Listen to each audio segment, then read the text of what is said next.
Explodes. Should we fist bump? Woo! Okay, we're live. Let me find this link for everyone. We're live? We are live. Hello, world. By the way, while she does that, I'd like to say it took me 20 minutes to turn my ceiling fan off. Oh my. Oh, in case anybody was wondering, Sharon started early. She's mixing some cough syrup, a little IPA. It's going to be a good time. I'm so sick, and this is pretty much a painkiller, so I'm really relying on a lot of, breaking the rules tonight. Alright, I linked you guys the live link to post and share in our Facebook chat that we're in. So you can take that and start posting everywhere. I'm going to do that right now. So just go to Twitter and stuff like that. That we're live and get this thing started.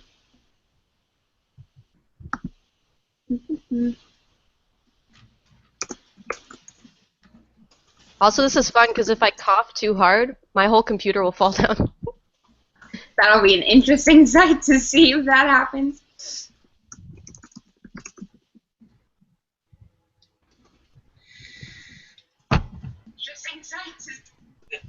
Oh, that was cool. All right. All right, did that.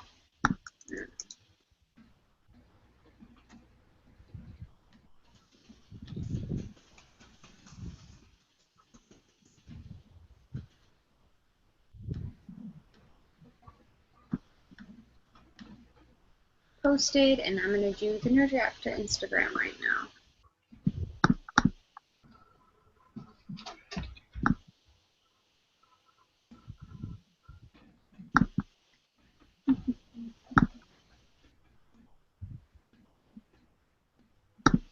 We're all just like sitting in silence trying to So if there's ever a need to edit anything, this I think would be it. So as we all stare, like glazed eyes. Yeah, no, I feel like we're all in the middle of a World of Warcraft fight, and we're just Aaron, go. I know, we're like in a guild right now and just going for it. All right. But I wanted the legendary.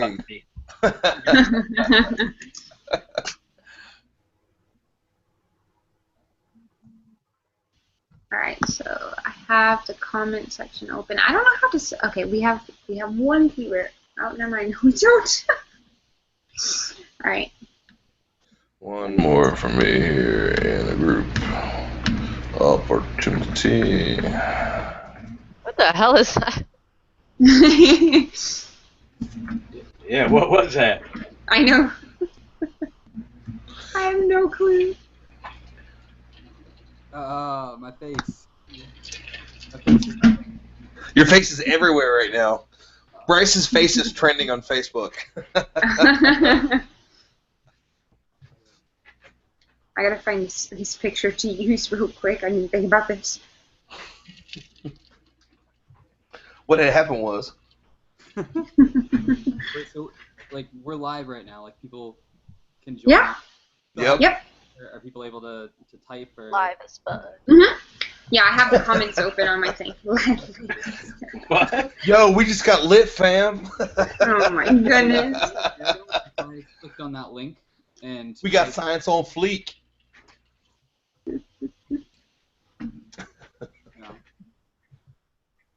I'm gonna try. Okay. Yeah, the link that I sent you in the Facebook thing is the link so people can come in and see. I've already got a couple people sharing it too. Very cool. Woo. Yeah, man.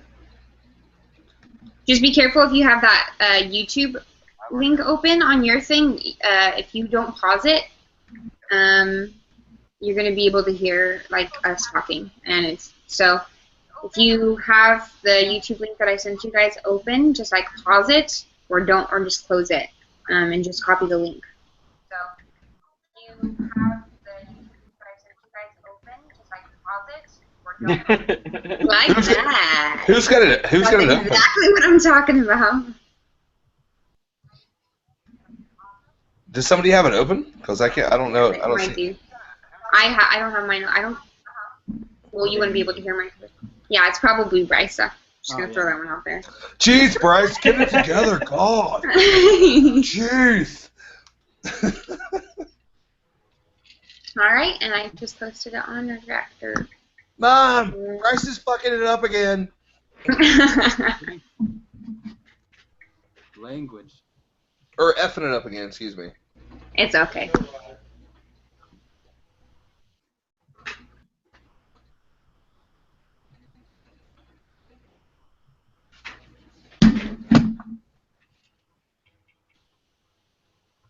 Oh, I gotta post it on my personal too. Whoops.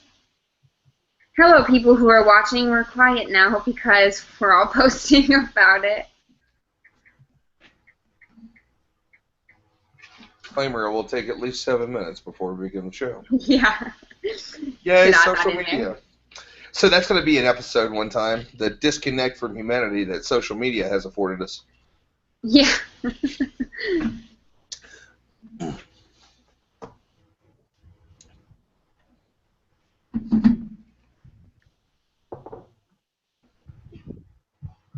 Finally.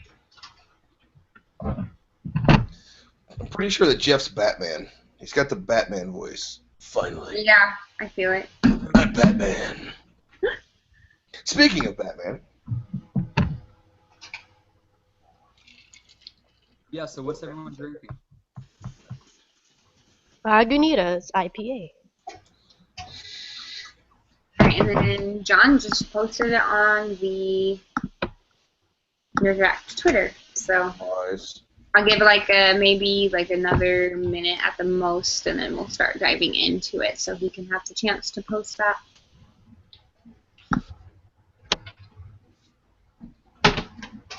I don't drink too often. Once or twice a year, maybe. We're getting lit tonight. Not anymore. I got a bottle of my Uncle Lloyd's old-fashioned mix. You can only get it by earning it. You can't buy it or nothing from him, you know. So I painted Get his to a new barn. level. I painted his barn, and he gave me 2 bottles, so I'm gonna sample it. Very nice, sir. Oh yes, we're breaking boundaries tonight.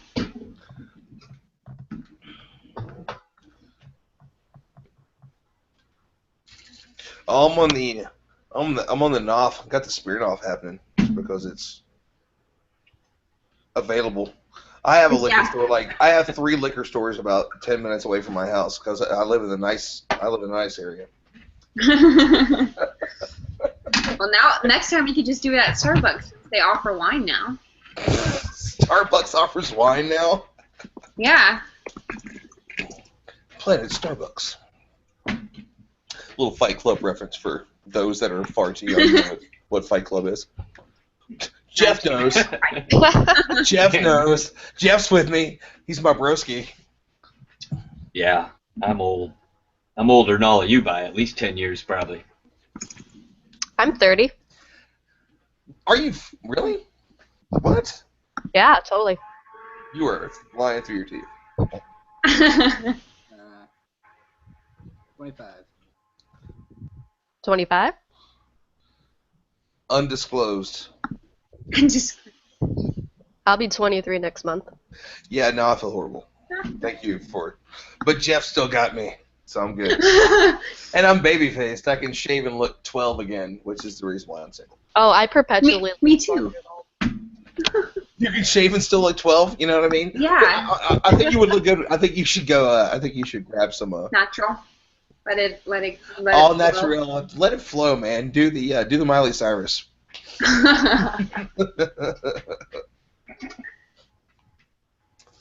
Alright, so let me just share this. People are like, "Where's the effing science?"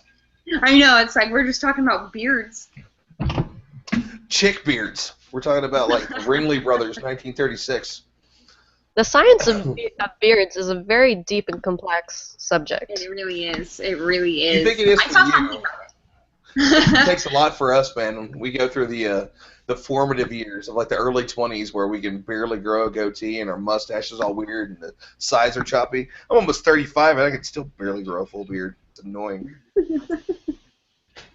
But I have a full head of hair. You got it kind of going, Bryce. It's kind of there. Me too. Bryce has something going on. I just keep seeing Amber the whole time. Mine's not shifting. Oh, Bryce is looking rugged, man. He looks like he's about to bust out a Nirvana track. He's got the it's like he's gonna lumberjack it. It's gonna be a good time.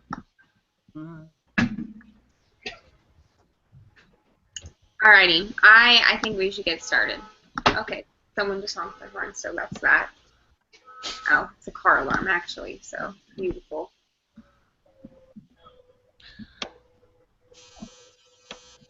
I was just about to open something. So the Dalai Lama was in town today. I'm pretty sad about that. What town? I think he was in Boulder. He was supposed to be here last year, and he got sick, and I was going to volunteer for it.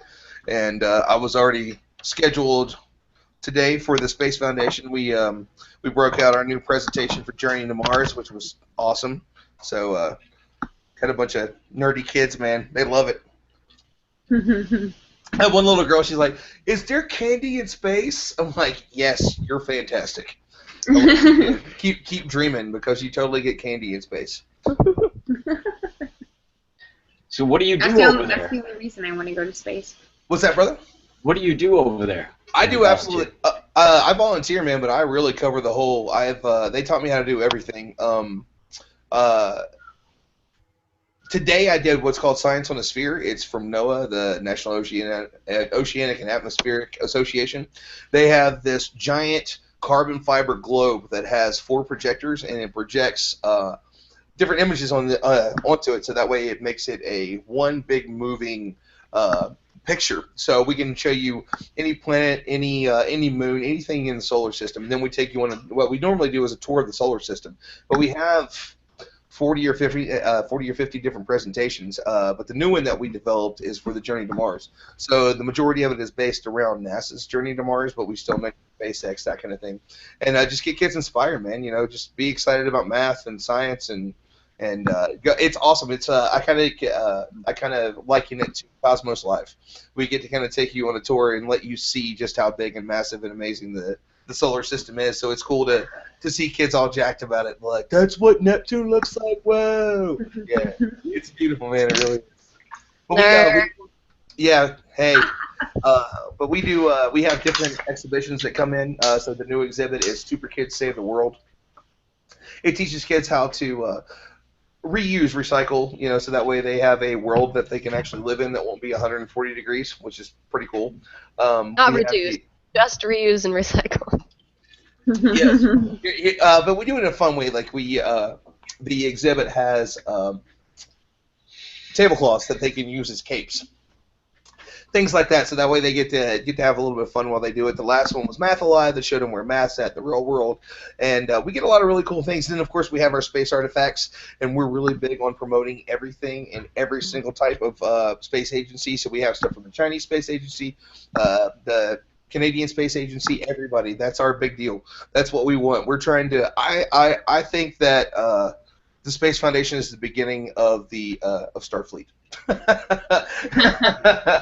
We're all about everybody, and it's really, really cool. They do such a great job, and it's been around for 30-some years. But the actual what we have now, the Discovery Center is only about 3 years old. We hit 4 years in October, and it's always something new, always something cool. Yeah, we love it. Well, I know I love it anyway. It's awesome. All right, that's awesome. Let's get into this. All right. Do it. So, hello, people who are watching us. My name is Amber, and we're all from Nerd Reactor, and we have started this new show. It's all about science, so as everything should always be. And we're just going to pick a topic, and we're going to debate about it. And if you've seen the title of our live stream, this one is all about the universe being in connection with, I guess the question proposed is the universe one massive cell? So we're going to kind of dive into that, and yeah, it's going to be going for about 30 to 45 minutes. We did get started quite late, so it might not be as long as we originally planned. But yeah, we're going to get started. My name's Amber. I am an astrophysics major, and I work for Nerd Reactor. And let's go to Bryce. Why don't you go? Introduce yourself and your major. I'm Bryce. I am majoring in mechatronics, and that's kind of a combination of mechanical engineering and electrical engineering and computer engineering. Cool. I like atoms and particle physics Cool. and robots. All right. Jeffrey, why don't you go? I'm Jeff. I wrote this book. I'm Jeff. I wrote this book, and I have an awesome beard, bro. Beautiful. I love it. And That's perfect, I think. That's about it. That's my claim to fame. That's perfect for us. All right, Ron, why don't you go? Hey guys, what's going on? I'm Ron Sparkman. My major will be physics. I'll start with physics, and then I'll build my way up. Eventually, the goal is a PhD in astrophysics in a decade or so. I'm starting late. I was a professional DJ for 15 years, and I'm 10 years away from the ultimate goal, astronaut ready. But and I am the creator founder of opportunityU.com, space, science, all that fun stuff. So that's me. Woo! And Sharon. I'm Sharon Coon. I'm very sick right now. I double majored in cell and developmental biology and philosophy. Show off. And I write about video games and science. That's it. All right, so that's all of us, and I guess whoever wants to take the lead, I mean, I'll ask the question, is the universe one massive cell? Yes or no? Maybe not. So what is your guys' opinions on it? I think I was telling Bryce earlier, if you saw in the chat, that basically the idea came from this behind-the-scenes thing I watched from Interstellar. It was all about the science behind Interstellar, and if you take Sagittarius A, which is the black hole that is in the middle of the Milky Way, and you take that and you watch the orbit of stars, it kind of resembles an atom, and that kind of proposed the question, you know, if our galaxy, if that's our galaxy, it's in the middle, is in resemblance to an atom, could that mean that there is more, could it basically, is the universe a cell, is more like, that's the bigger question. We're more focusing kind of on, is the universe an atom? I mean, is the galaxy an atom? Sorry. So, what is your opinions and thoughts on that subject? Do you think that's something that could be plausible? Do you think it's kind of, we don't know anything about it? So, could it be possible? Could it not be possible? Is it even logical to think this? Whoever wants to take the gun on that one. You know, I can't help but think, you know, over and over I've thought this, you know, not anything seriously, but whenever you see something like Men in Black, That's exactly where they open it, the locks bro. the miniature world. Yeah, you know, yeah. Then you look at a brain, you think of the neurotransmitters, everything that's going on in a brain cell, and then you look at the map of the universe, all these hundreds of billions of galaxies mapped out, all spread out. I mean, it's hard not to correlate that with a brain pattern, you know? Yeah. And do I think that our universe is this magnificent being that we're all part of? No, it's kind of a cool concept to ponder on, but yeah, you know, but man, you can't help but make the comparisons. I guess that was Yeah, I agree. If it's at all possible, I'd like to flick Jeff in the forehead because he took my first two. My first 2 points, because the only thing I could think about whenever you said it was that, and there's a quote that goes around that says maybe the Earth or maybe even our entire universe is just some advanced being's science project that sits on the shelf that he got a C- on. You know, you never really know, and the further we look down, it's the same as the further we look out. The more we look out, I think you're really getting into the multiverse. Is the multiverse really just this idea of it's all these little bubbles that are all these little pieces that might be something of a grander being, and we're not really anything. And then you look at microbial life, maybe what we think is sentience and what we think is awareness is just maybe that's something that's super simple, 10 levels up. You know, it's you hear the idea of the multiverse, and it's 10 to the 500, so 10 with 500 zeros behind it. And if that's the multiverse on just a scale that we could possibly understand, but then we look down and we can go down that far. You know, we're looking into quarks, we're looking into these tiny little things, but still that is very much a part of our existence. And we only know 4% of what the universe is made of. You know, the other 96% is completely a question. It's just a complete question mark. It's just a placeholder name, and we're just kind of making it up as we go until we can figure it out. We're faking it till we make it. I think the idea of it is it plausible? Is it possible? I mean, yeah, I think anything is. That's kind of the fun of science, is it? You can think it, but can you prove it? Yeah. Is it likely? How likely is it? You know. Yeah. Exactly. But I think. But then you're even diving into. You look at the other side of. Elon Musk was recently at the RECODE conference, and he was talking about just the how popular the idea of the fact that we live in a simulation is. And if you look at Moore's law and the power of computers down, every 18 months it changes and it doubles. So how far are we going to be in 500 years, 1,000 years? What if something already got to that? What if something has already created its own virtual reality universe? Have you guys seen the HoloLens that's coming out from Microsoft? That looks amazing. I'm going to be able to walk around Mars in my living room, and I'm super stoked for it. So now what? It's just if that's where we're at now, what's next?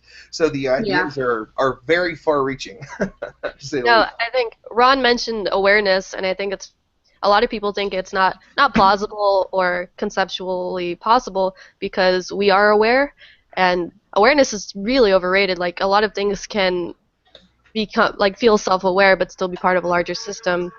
If any of you played like Mass Effect, and you know about the Geth, they were sort of these like machines that seemed like individuals with awareness, but were clearly part of this like large neuronal network that was one living being. So I think the idea that because we are aware, we can't be part of something bigger, especially like when like your free will, like we're not even sure if we have free will or if consciousness even matters. So like one of the biggest denials of this theory doesn't really matter to a lot of people. Yeah, and that actually right. If you guys ever have a chance, Sam Harris wrote. Sam Harris is big on this. If you don't know him, he's a neuroscientist, and he is one of what they call the Four Horsemen.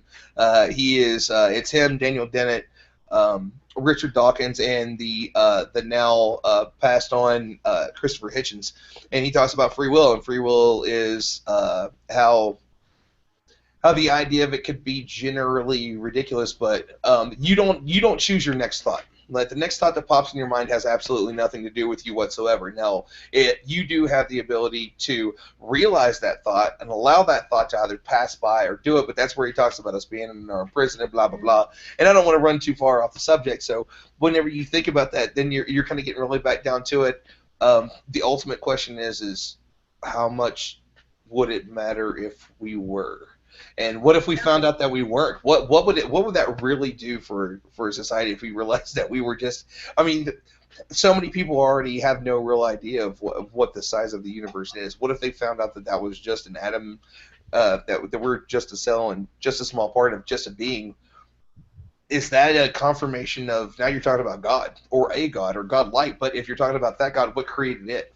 On what scale are we really going? And is it so massive that the human mind just can't even understand it? Are we so little on the evolutionary scale that it's just something that we can cross our eyes and go and move on? So I think there's a lot of different areas in life where the smaller things that are mimicked into larger things. I guess like if anyone's ever seen the movie Evolution, everything starts off as a single cell, and then it starts to evolve and evolve and evolve. Towards the end of the movie, you're back at the single cell, but it's it's enormous. So to think of basically an atom, and to think about it in a larger scale, I mean, just whether you believe in God, whether you believe in whatever in science, you can basically believe that it's something so small as an atom, just kind of reflected or mimicked in a grand scale. So I think it's possible. Yeah, I think with the whole like self-aware thing that you guys are talking about, another thing that when I think about the universe or whatever being a massive cell or anything along those lines, we were kind of having a conversation about this topic, is that with being self-aware, I don't know if you've ever seen or if you've ever watched the entire series of Rick and Morty. But I always go back to the episode. I'm probably gonna butcher this, but it's the episode where they go meet the scientist, and then you figure out that he made prior to him, he made like a smaller universe that like fueled that universe, and it's just like a bunch of different multiverses.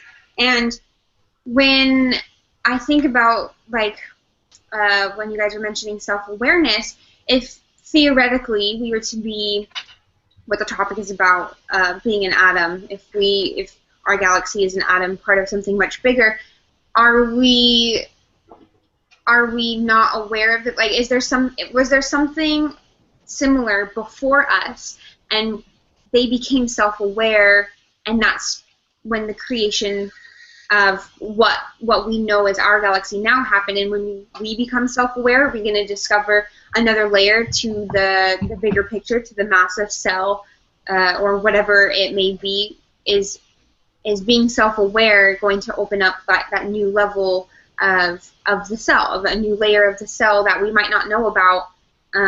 So when we become conscious of that,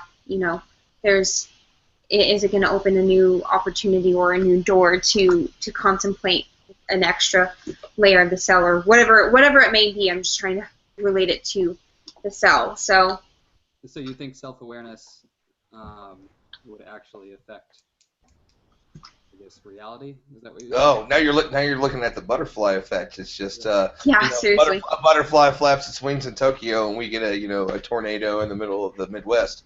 Mm-hmm.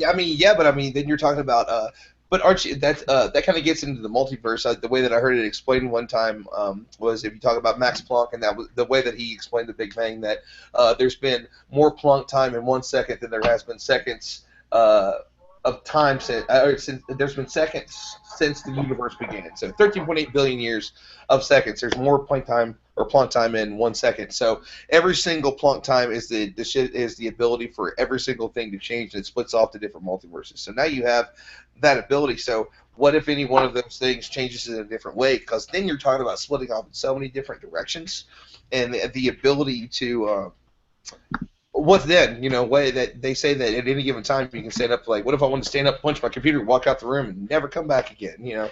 That's unlikely to happen. But when you talk about that vast number of universes, there's a universe out there that's happened. There's also a universe out there where Katy Perry has a crush on me and won't leave me alone on Facebook. So it's just you have these what we consider crazy ideas, but now that when you're looking at something that we're just a small little tiny thing, and we already are kind of the insignificant kind of thing, but we're also the fact that we are sentient and we are aware, and we're the only ones that we know of that are at that level. What does that mean for the grander scheme of things? Does that change that if we understand it? If somebody finally realizes that they're a part of something, what if an atom in our body realized that it was aware and it was alive? What would that one little tiny thing do? If there's trillions of them in our eye, and there's more in our eye than there is stars in the sky, what would that do to that being? Would it do anything to us? So what would it do to it on that scale? I think awareness doesn't matter at all. Not a huge fan of it. I think it's self-defined by us. It's not even proven by us to even factor into anything. We don't even know if we exist. Like, there's so many layers above awareness and what we think it affects. But I think the universe a hologram. Yeah. It very well could be. There's a lot of evidence. There's a lot of evidence for that, theories for that, and so I think to value so much our concept of awareness and free will and choice and cause and effect, even time, even is almost a construct of ours. I think what we factor so little into it. 100 years is a blink of an eye when you look at 13.8 billion years. How can we really say? How can we really think about deep time? People that question evolution, that question the evolution of a solar system. When you look back 4 billion years, and you look at all these 99.9% of everything that's ever lived on the planet is entirely erased, and we're talking about one planet around one that's rotating around one mediocre star in one galaxy of possibly a trillion. What does it matter that I'm going to say, oh, I love science and science is awesome, but then I think it goes to the other side that maybe it absolutely, of course, it matters. Because it matters to me. In our own personal experience, we are the universe's way to know itself, as Sagan said. So I don't know. It seems like one of those questions that I think you might keep running around in circles on yourself on. Yeah. Does it really matter? I mean, are you happy? Are you enjoying it? Do you love? Are you asking yourself these questions? Maybe that's the meaning. The meaning of life is to live a meaningful life. Maybe that's it. Maybe that's No, what I'm not enjoying it. Right now you feel terrible because you're sick, but you just went to E3 and we all hate you for it. I'm not. To add to that sickness you got going on, you did mention time, so you have to take a drink. Oh shit. Okay. I mean, not that you haven't been already, but as moderator, An extra one. Yeah, an extra drink. Totes my goats. I think another reason people don't want to look at the universe as a cell is because people think of cells like the normal animal cell, the plant cell. You have your wall, your mitochondria, but like if you think of it, it could be something more like a neural web, or even like muscle cells are just like long sheets with nuclei just spread apart in it, and it just makes energy as a whole. Although I like the neural web idea better because I'd rather us be that than like a muscle. But I think if you think about cells in terms of factories for energy and means of communication, then it seems more plausible, especially when you think of like how how energy based really anything we define life to be is. So I think there's also the idea of it too. It's like, okay, so say that we are just simply a cell, and we hope that we're going to be more on the neural net side. But what if you were just a regular you're just a regular version? What if say that you are just a skin cell, and you are just the ability of just some being to scratch you off its skin, and that's the end of existence? Do you still exist? Would it even matter anyway? So what's the ultimate question? What is it that we're... I think sometimes the ultimate question is, could we ever observe it? Could we ever prove it? And a lot of people think you can't confirm anything in science. You can only prove to be untrue. But a lot of people are just trying to grasp like the bigger questions, like were we a cell? How would our cell communicate with the other cells of this being? Were we a cell? Does it matter what we're made of? Are we like within us? Is there galaxies? Does it go both ways? Like we'll never observe it, but we can always think about things that could prove it not true.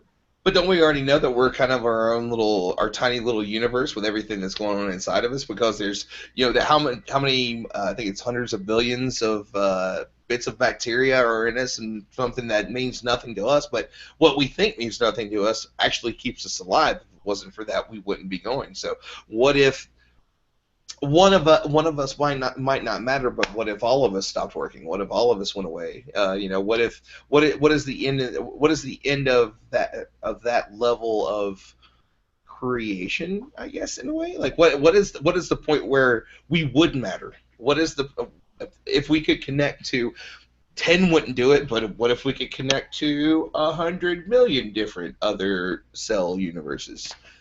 What then? What's that next level of question? And could you do anything about it? Like the ability to create a galactic sort of power is the idea of a type 2, type 3 civilization. If you have that sort of power and you could destroy a universe, would one universe and one piece of one cell even matter in the scheme of something that large? Yeah, no, I no. I was thinking about, so if we theoretically are, again, I guess I just have to keep bringing that up, if to remind people that's what we're talking about, but if our galaxy is, I guess I'm kind of, as the moderator, asking you guys questions. I don't know, I feel like a teacher. If we are theoretically, what I was saying, our galaxy is an atom, could there have been, and if we are eventually, with the expansion of things and things like that, creating new layers to that, could there have been a possibility of a layer before us? I think Sure. to answer that question, you have to kind of look in the opposite direction. And to bring up something that Ron had just said, where there are smaller universes. Basically, when we look out, into outer space, when we look up into the sky, we think about the universe like we see planets, all this stuff. But the planets, if you break them down, they're different elements. You break those down, they're atoms. You break the atoms down, their particles, break those down, so on and so forth, so you have the smallest, basically, piece of matter, which is an elementary particle. So if you think about it in the opposite direction, everything kind of could be a universe in a way. You have all these elementary particles that make up all different things. Just like, in space, you have all these different planets made up of different elements. So I think that we kind of watch, I mean, not to the naked eye, but to what we're able to observe, we kind of have seen things kind of go together, combine, until they make a bigger and bigger thing. So, I mean, same when you go down too. Yeah, The more we look in, the more that we find things, and we find that the universe within its image, we see it without them, and it doesn't matter. Like the more we look, the more things we find. We broke it down at one point. The atom was, we can't get any smaller than the atom, and now we are drastically beyond that. So now if you talk about quantum foam, you talk about the quantum strings and just that, and we're just that small percentage of this whatever it is. I think it's a valid point. Sure. And we're made up of, obviously atoms. So to answer, well, not to answer your question, but I think that to even try to think about an answer to your question, Amber, maybe if something did exist before us, maybe it wasn't like us. Maybe, because we're made up of atoms, which are made up of energy and particles. Maybe it was on a different, a much smaller scale and made up of just energy interacting differently, Yeah, I was just about to ask a question, but while I'm remembering it, let's just take a shot for measure, everybody. Just get that involved.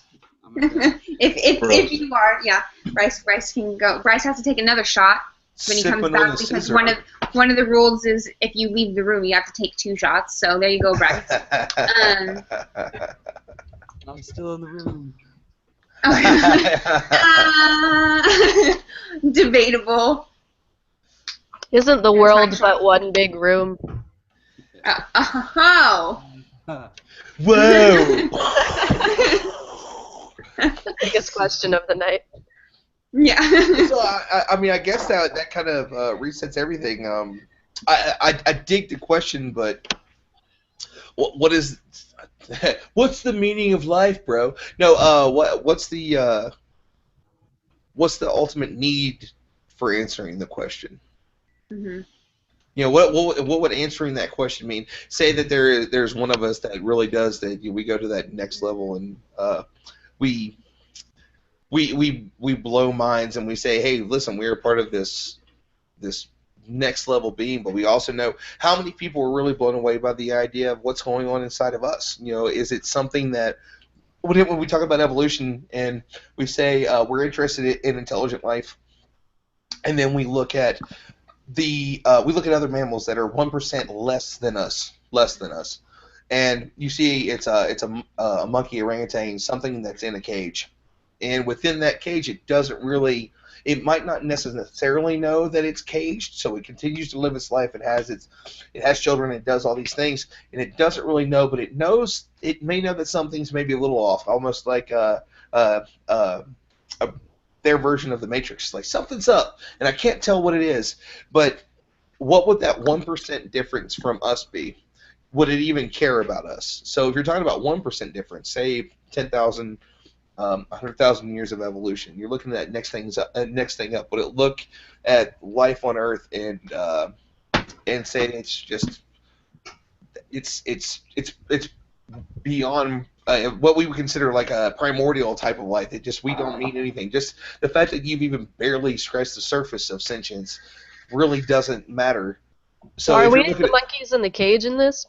Yeah, we're the monkeys in the cage in this, and we're just talking about another form of life outside of this. So how much do we care about microbial life? Although, I mean, microbial life on another planet would be impressive. If we found it on Mars, it would blow our minds. And if it's something that small, if it's still because it's still a question that even on something as massive of a scale as there's 10 to 23 to 10 to the 27 stars, and then the planets far outnumber that. There's absolutely going to be life out there. And if there's not, that's maddening. Like that's You the gotta most. take a That's the, shot.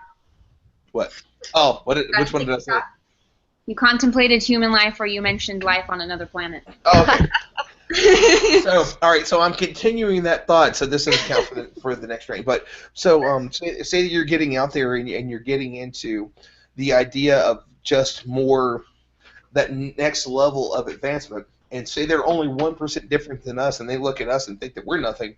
What's 10% different? And if that's 10% different, we're still only talking about life within this one cell. What So you're would saying we're such tiny monkeys. What does it matter? Yeah. in a way, I mean, what would it even matter to the most advanced life? Has anybody here ever seen or read Watchmen? Yes. Okay, in Watchmen, at the actually, I think they even did it in the movie. It was one of the things at the end of the movie that they actually got right. They got the whole movie right except for the end. Anyway, so whenever you have Dr. Manhattan, and he's saying it's like the most advanced human being is still like saying the most advanced cockroach or the most advanced ant to me. It means nothing. Mhm. And even Okay. he is only an evolution of us on this certain thing. And then we talk about space-time, and the only reason that space-time even matters, and I know I mentioned time like twice, so I'll have to have a drink. But when you're talking about the only reason that we even really see space-time is because we're beings that have to experience time because we have so little of it that it even matters. What if that is just the blink of an eye to something else? You know, if we are just a cell to that, if our 100 years that we live is nothing in the span of 13.8 billion years, that 13.8 billion years talking about a cell, and it's just one cell of an infinite number of cells. Is it such a big question? Is it such a big idea that there's how do you reach out and touch something like that? How do you even honestly fathom that? How do you really sit and try to connect to the fact that you may be part of something that's on such a grand scale as that, and that could be just one being?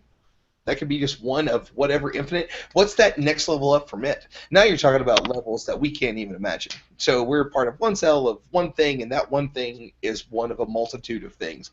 And what's the next level up from that? Is it forever out, and is it forever in? I don't know.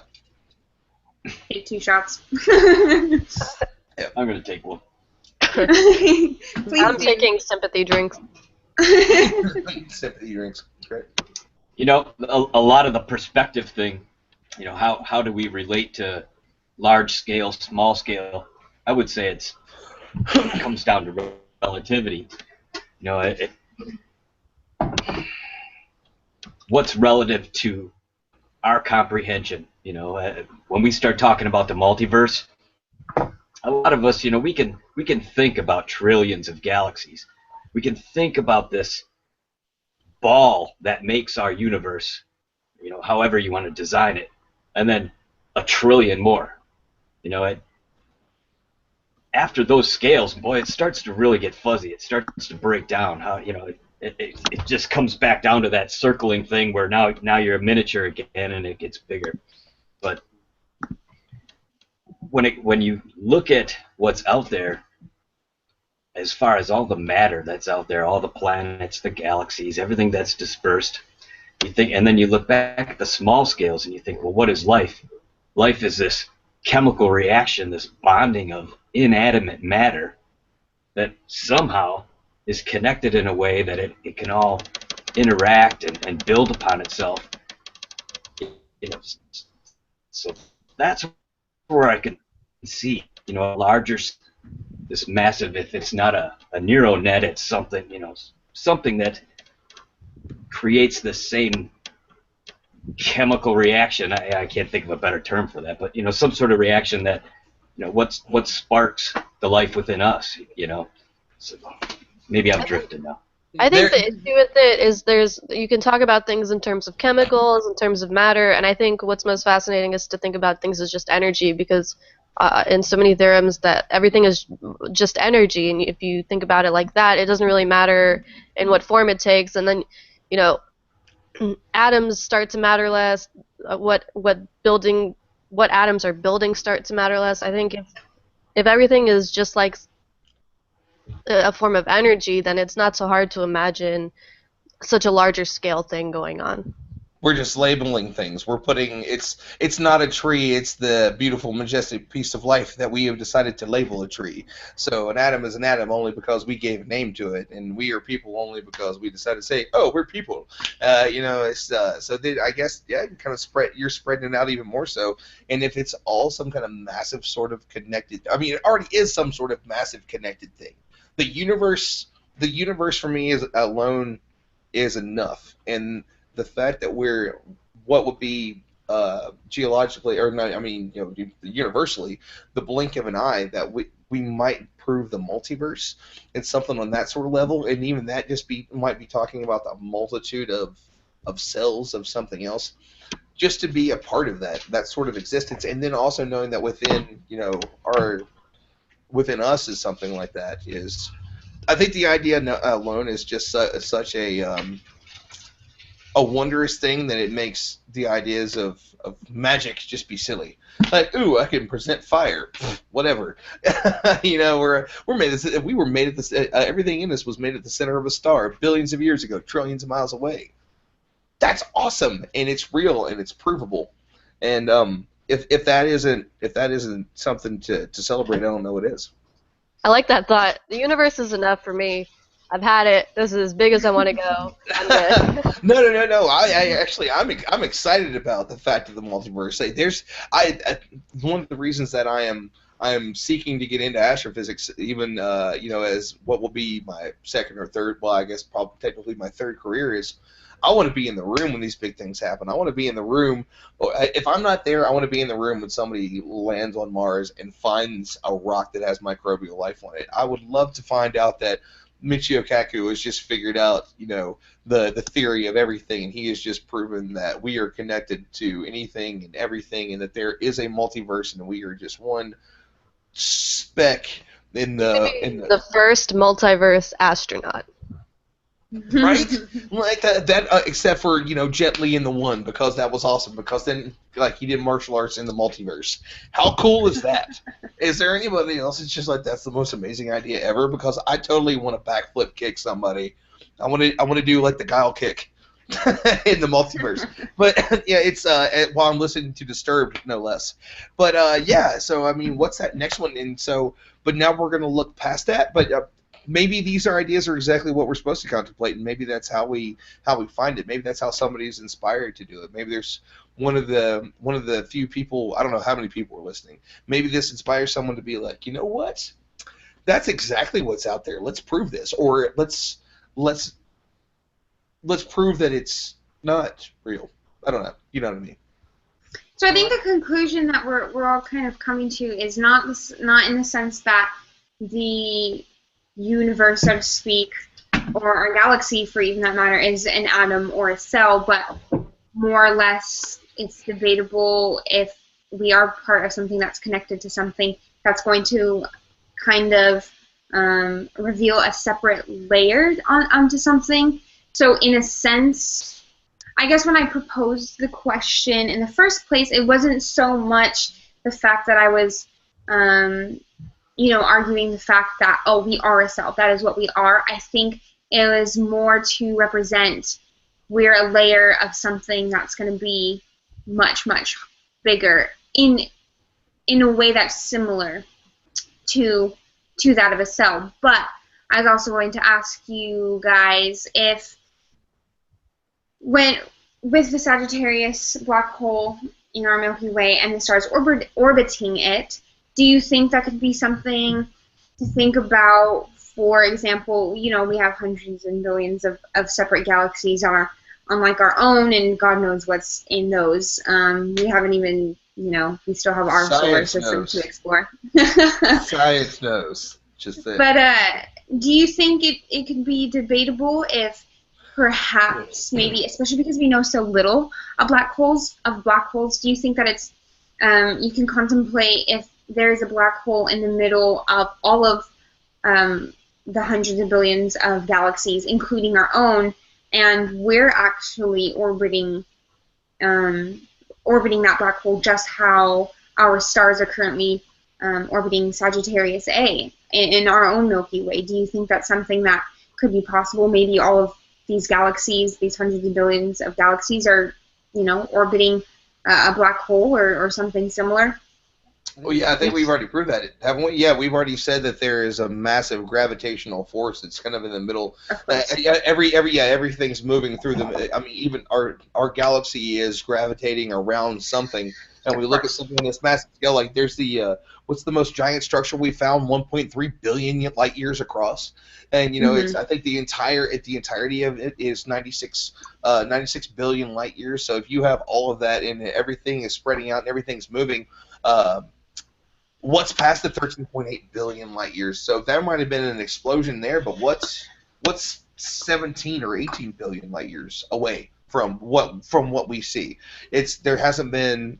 It's one of the things that blew my mind the first time I watched Cosmos, which set me on my path, was there hasn't been enough time since the universe began for us and for their light to have reached us. What's just 14 billion light years away?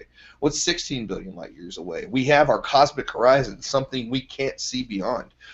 Are the bubbles just out there? And then there's the idea of what's at the bottom of a black hole. At the bottom of a black hole, it's sucking in all this energy, and then so we talk about the singularity at the bottom of that, but we talk about a singularity that infinitesimally small, violet, fiery, beginning that just exploded out of nowhere. But what if that's at the center of a black hole, and then at the bottom of every black hole is a white hole, and it's just waiting for that explosion. It's sucking up enough energy to blow out on the other end, and then you're talking about the multiverse in that way too. So what if there's multiverses?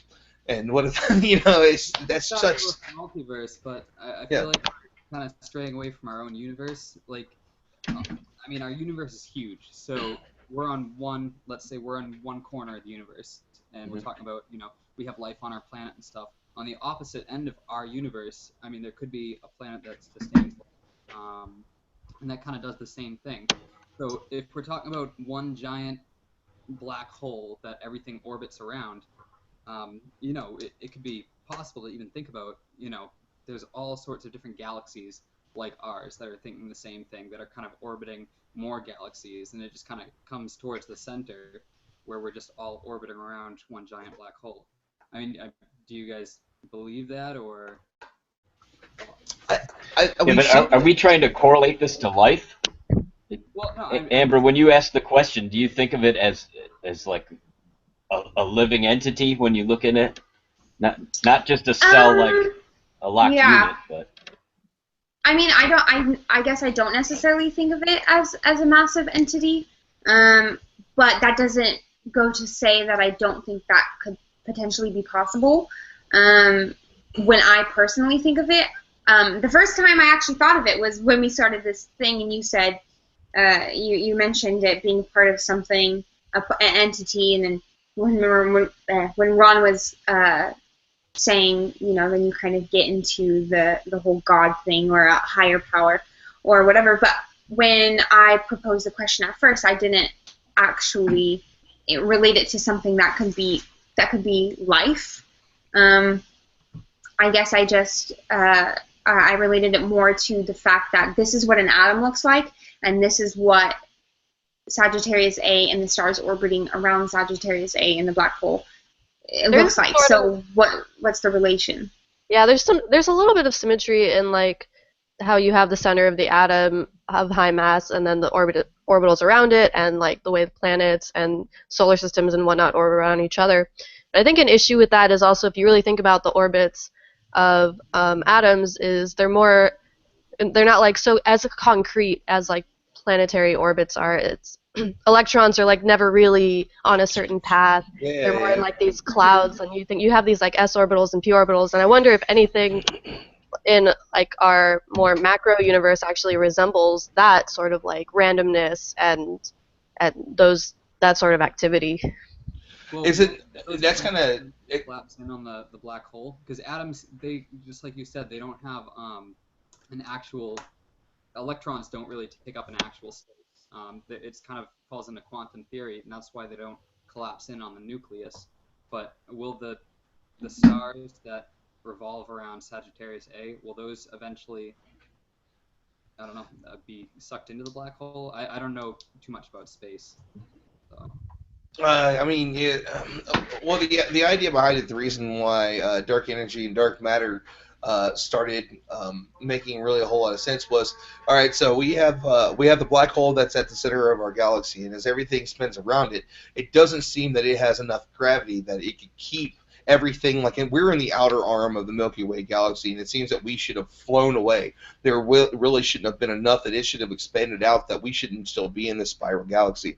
But the idea of what is keeping us together is that as dark energy, one's pushing and one's kind of pulling and one's kind of keeping everything together. And that small 4% that we understand, when you've got dark energy, you've got dark matter, that they're kind of, as the universe is expanding, there's still something that's keeping other things like galaxies together, that's keeping these structures in the mass and expansive space still in some sort of form. But I think it's kind of an interesting idea because when you're talking about things that are jumping around, then you talk about like Einstein's spooky action in the distance, that there is something that can be in existence here, and then there will be something in existence that is billions of miles away or millions of miles away, and one moves in the other, and the other particle will react.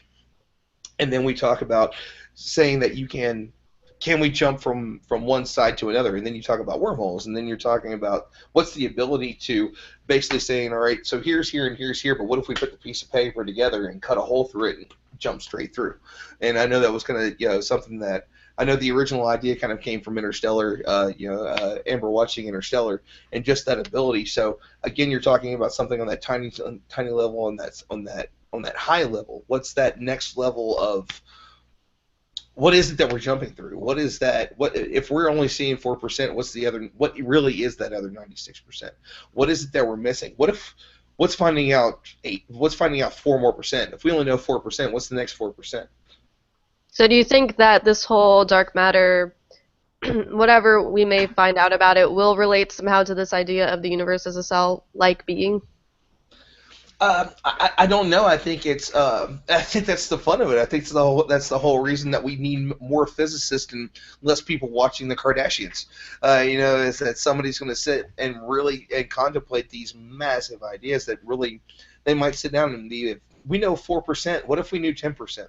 What if we knew 15%? I mean, you're probably going to be able to put together, because each one, dark energy has a certain percentage that we know, and dark matter has a certain percentage we know. And even though those are placeholder names, what is that? What if it is? I mean, are we still so low? I mean, what's it going to be? Say that we figure it out. I guess it's also likening it to. Right now they're talking about there's the far off star that we think the Dyson sphere might be around. And it might be this super advanced. It might be the super advanced technology of this super advanced civilization. What does it matter? Because we can't get to it. It's light years. It's so many light years away that it's not anything we could possibly get to in our lifetime, our children's lifetime, or anything past that, because we haven't figured out that there is even the possibility of light speed. What would that matter if we figured it out? What would we do with that? What would that mean?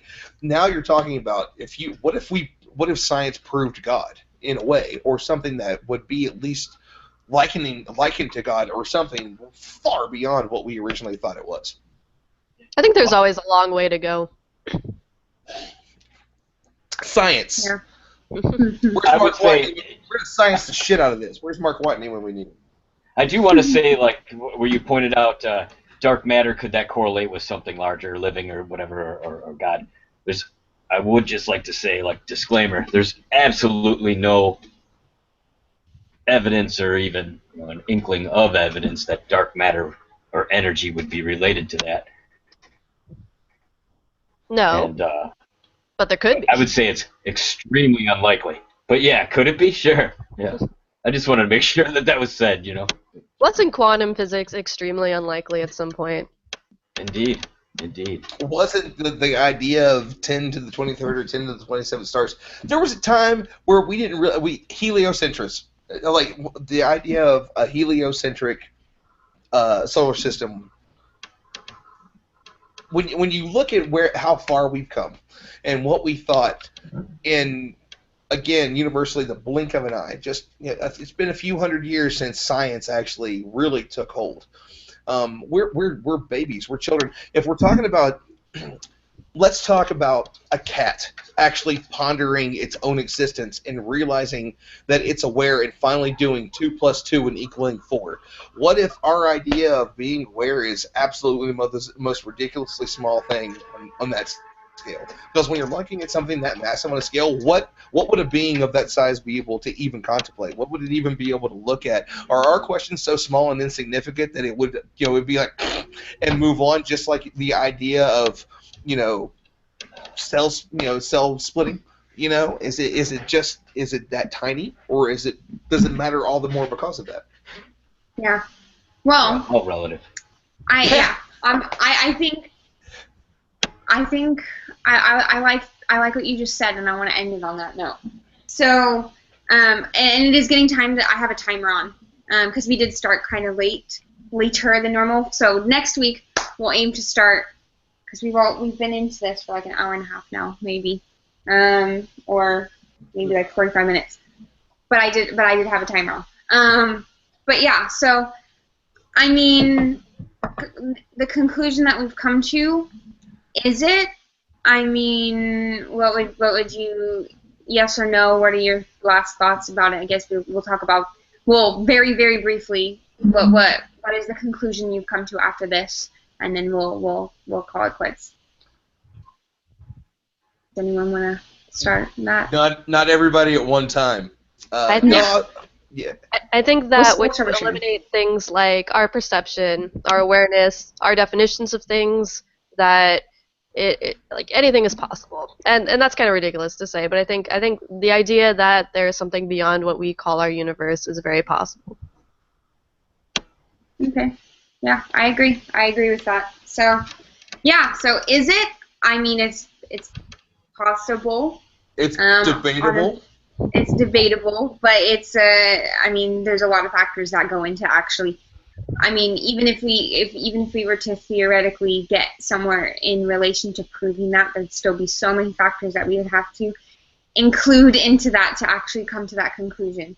And also, maybe we don't exist. Yeah, throw that one in there. So, anyway, but yeah, so I think that was good for our very first go at that. Golf clap.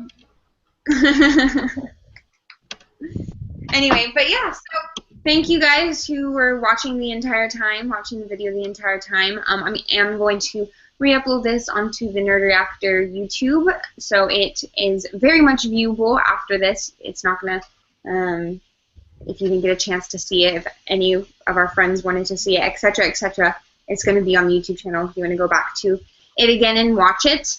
We are going to attempt to do the show once a week or once every 2 weeks. It's always going to be at the same time. It's going to start at 7 p.m. What is it, Central Time? I don't know, PST. So it's going to start around there. We usually are going to do up to an hour to 45 minutes. Today was a little bit shorter because we had some technical difficulties. But yeah, and if you have any suggestions for any topics that you would like to talk about, or if you want to add to this, or if you want us to talk about this again somewhere down the line, feel free to comment on this video and leave us some ideas, or contact any of us. All of our Twitters are in the bio below, and all of the information where you can find us is also in the description box below. But yep, we'll see you guys next week. Thank you for hanging around with us, and we'll see all of you live guys soon. Bye. Bye, Amber. Bye.